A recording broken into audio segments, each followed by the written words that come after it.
Hi guys! Ito nga pala yung lilinisan ko ngayong araw na to. Kaya samahan niyo ako guys. Ito nga pala yung tinatawag nila na onsen dito. Yung hot, ayan, lalagyan pala yan ng mainit na tubig. Ito pala yung paliguan ng mga lalaki dito. Kaya kailangan talaga nila ng onsen, yung hot spring kumbaga. Pero maliit lang yan guys. Pati yung CR lilinisan ko yan. Ayan, umpisa na natin guys. Samahan niyo ako.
Pagkatapos na pala niya, uumpisahan ko na yung mga upuan nila at saka yung langgana.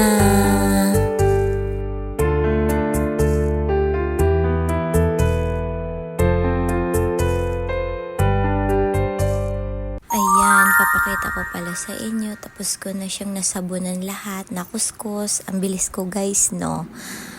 Kasi binilisan ko siya. Pero 80 minutes yan natapos kong linisan. Ayan, nagpupunas na si madam. Dito katulong ako sa Japan, pero madam din naman ako sa Pilipinas. May mommy bossing. Ito nga pala yung mga shampoo guys. Shampoo, conditioner, tsaka body soap. Tapos yung face wash, inaanuhan ko siya. Ilalagyan ko siya yung mga kulang sa laman. Tapos ito shampoo yan guys. Kaya hindi talaga basta-basta mag-abroad guys, no? Kala nyo ha.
Yan guys, nalinisan ko na siya, nalagyan ko na siya ng shampoo, tsaka body soap, tapos yung conditioner, tsaka face wash. Ko na siya, nalagyan ko na siya. Kaya ngayon guys, magpupunas na naman tayo ngayon sa binasa natin. Kailangan punasan. O, ganyan kalinis dito sa Japan, guys. Kailangan yung basa patuyuin. Ayan, umpisahan na sa katulong. Yung inyong lingkod, si Madam. Ayan, yung yung kinukuha ko dyan yung mga buhok. Nasa parang kanal siya. Umpisa na natin magpunas, guys.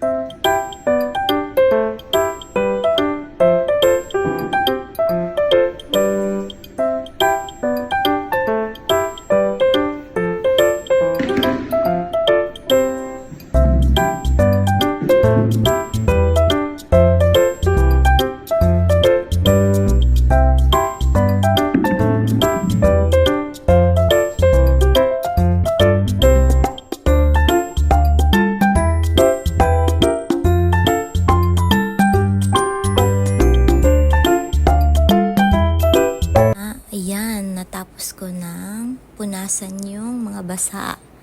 Hindi nga, guys, joke.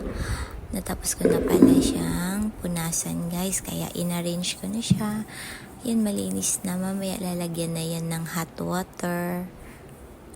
Tsaka ito na naman ang lilinisan ko, guys. Ayan, tapos ko na nalinis lahat. Ayan, nilagyan ko na ng carpet. Ayan, arrange ko na siya lahat. Pati yung washing machine tsaka dryer. Nalinis ako na rin yan. Pati ito. Ayan. Thank you for watching, guys, ha. Kaya salamat sa pagsama nyo sa akin sa susunod.